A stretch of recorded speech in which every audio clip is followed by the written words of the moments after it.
జై ముదిరాజ్, జై ముదిరాజ్.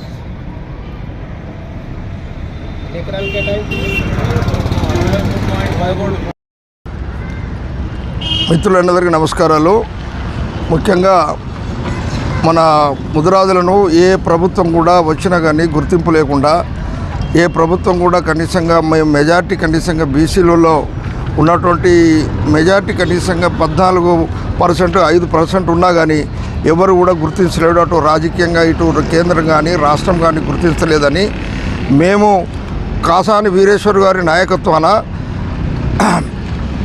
మన డిసెంబర్ 1న ఈ యొక్క గవర్నమెంట్కు కేంద్రానికి ఇటు రాష్ట్రానికి గుర్తింపు రావాలని బస్ అంతే రాస్తా రోకో కార్యక్రమం పెట్టడం జరిగింది.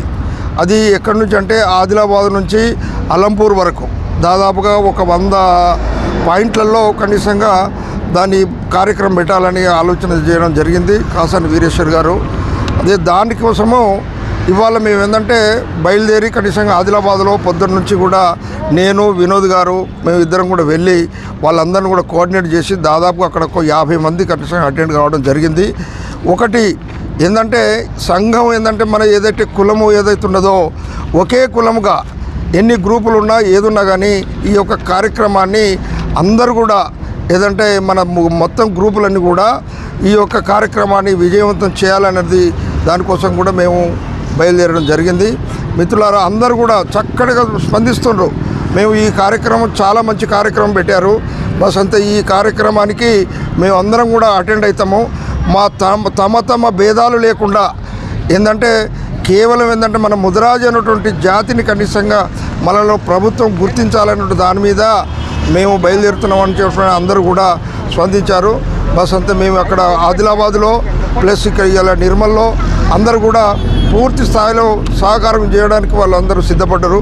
దాన్ని దృష్టిలో పెట్టుకొని మేము ఇవాళ బయలుదేరడం జరిగింది. ముఖ్యంగా ఇంతకుముందు మన డాక్టర్ రాజశేఖర రెడ్డి గారు ముఖ్యమంత్రిగా ఉన్నప్పుడు మన జీవో 15 ఇవ్వడం జరిగింది. కానీ ఇచ్చిన తర్వాత కూడా ఒక 3 నెలలనే దాన్ని మళ్ళీ క్యాన్సిల్ చేయడం జరిగింది. కొంతమంది కుహన లౌకికవాదులు ఎందుకంటే మా ముదిరాజులను కనీసంగా అభివృద్ధి అయితే మా యొక్క ఉనికి ఉండదు అన్నటువంటి దాని మీద వాళ్ళు ఏం చేశారు అంటే దాన్ని కోర్టుకు వెళ్ళి ఆ యొక్క జీవోను రద్దు చేయించడం జరిగింది. కాబట్టి ఆ జీవోను అదే జీవోను మాకు ఇవ్వాలి. మా ముదిరాజులందరూ కూడా బీసీఏ అనేటువంటి బీసీఏలో నెంబర్ 1గా కనీసంగా ఉంచాలనేటువంటి దాన్ని మేము ప్రభుత్వం గుర్తించాలన్నది ఇటు కేంద్రము రాష్ట్రము ప్రభుత్వం గుర్తించాలన్న దాని మీద హైవేలో ఏంటంటే హైవే అయితే అటు కేంద్రానికి ఇటు రాష్ట్రానికి రెండింటికి కూడా అనుకూలంగా ఉంటుంది. వాళ్ళు ఏంటంటే కంపల్సరీ గుర్తిస్తారన్నటువంటి దాని మీద కార్యక్రమం పెట్టడం జరిగింది.